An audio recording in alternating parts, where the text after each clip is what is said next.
Tourism index কিন্তু সবচেয়ে lowest. আমরা এখন আছি বুড়িগঙ্গায়।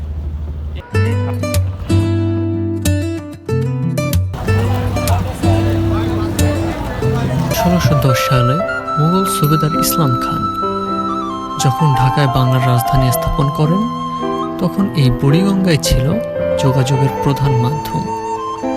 এর তীরে গড়ে উঠেছিল বাণিজ্য কেন্দ্র, প্রশাসনিক ভবন এবং সাধারণ মানুষের বসতি।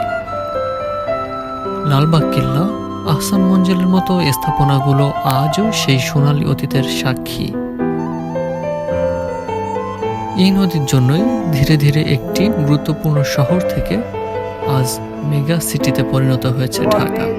বর্তমানে দেশের যে পরিস্থিতি, বাজারের যে উদ্যোগ তা অপেক্ষা অনেকটাই কম। বর্জ্য কারণে ড্রেনেজ ব্যবস্থা দেশে বেশি, তো এই জন্য মানুষ নিরুপায় হইয়া এই কাজে নামে। দেখা যায় 100 নৌকা লাগে, যে নৌকা চলে 200। হ্যাঁ, আর আমাদের ওই পাশে 2টা গাড়ি ট্রলার হয়েছে। ট্রলার হওয়ার কারণে আমাদের গাড়ির কাজ কমে গেছে, সব ট্রলার দিয়ে পারাপার করে, এই জন্য নৌকায় উঠতে চায় না।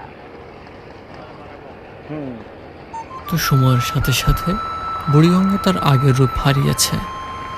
একসময় স্বচ্ছ পানির এই নদী আজ দূষণ আর দখলের শিকার। অপরিকল্পিত নগরায়ন, শিল্পবজ্র এবং মানুষের অসচেতনতা ধীরে ধীরে বুড়িগঙ্গাকে মৃত্যুর দিকে ঠেলে দিয়েছে। যে নদী একদিন জীবন দিত, আজ তার নিজের প্রাণ সংকট। এই পরিবর্তন আমাদের জন্য এক উদ্বেগের কারণ। এক সময়ের ইতিহাস ঐতিহ্যের সাক্ষী আজ এই বুড়িগঙ্গা ধ্বংসের মুখে। আপনি আসলে এখানে দেখতে পাবেন যে একটা নদীর যে নাব্যতা আপনার ঠিকই আপনি প্রথমত দেখতে মনে হবে যে এই নদীর তো অনেক পানি, অনেক কিছু, কিন্তু আসলে না। এখানে আসলে আপনার গন্ধে নাক বন্ধ হয়ে যাবে, আসলে দম বন্ধ করা গন্ধ।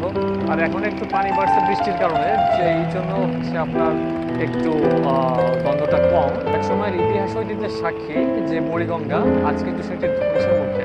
সবাই কিন্তু এইখান দিয়ে আর কি এত স্থাপনা ছিল না, এই স্থাপনাগুলো ধীরে ধীরে গড়ে উঠেছে। আর বুড়িগঙ্গা কেবল একটি নদী নয়, এটি আমাদের সংস্কৃতি আর ঐতিহ্যের অবিচ্ছেদ্য অংশ।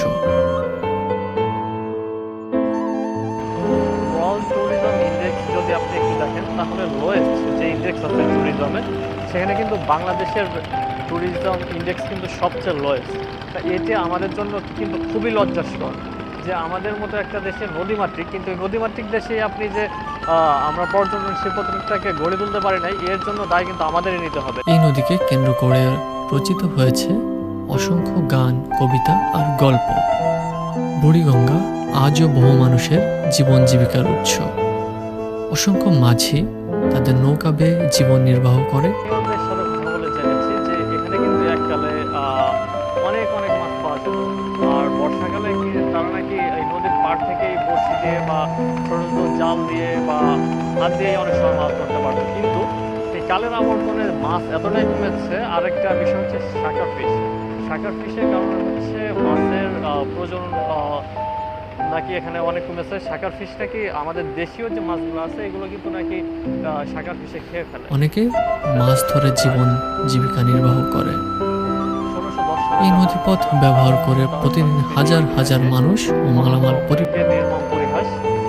এই বুড়িগঙ্গা আমাদের দিয়েছিল আমাদের এই সভ্যতা, আমাদের এই নগর জীবনের আলোক ছটা, কিন্তু এই নদীকেই কিন্তু আমরা ধীরে ধীরে মেরে ফেলেছি। এই নদীটা যদি আমরা রক্ষা করতে চাই, তাহলে হচ্ছে আমাদের দূষণ বন্ধ করতে হবে। তো এই দূষণ বন্ধ করতে হবে কীভাবে? এই যে আশপাশে আপনি যত মানুষ দেখবেন, আমরা যদি ওনাদের সচেতন করতে পারি, তাহলে তারা হচ্ছে স্থানীয় পর্যায়ে যে বর্জ্যগুলো বা ময়লাগুলো তারা ফেলে, এটি ফেলবে না।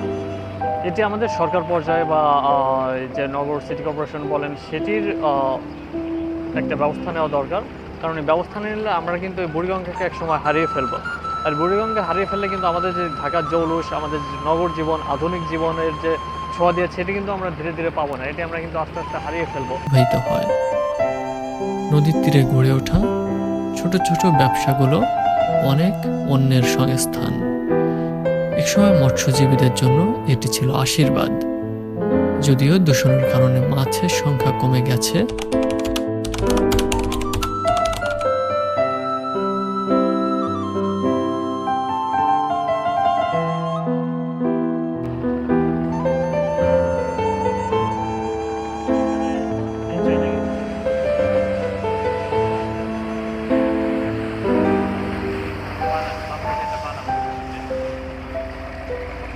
কি নিয়ে বানাবি?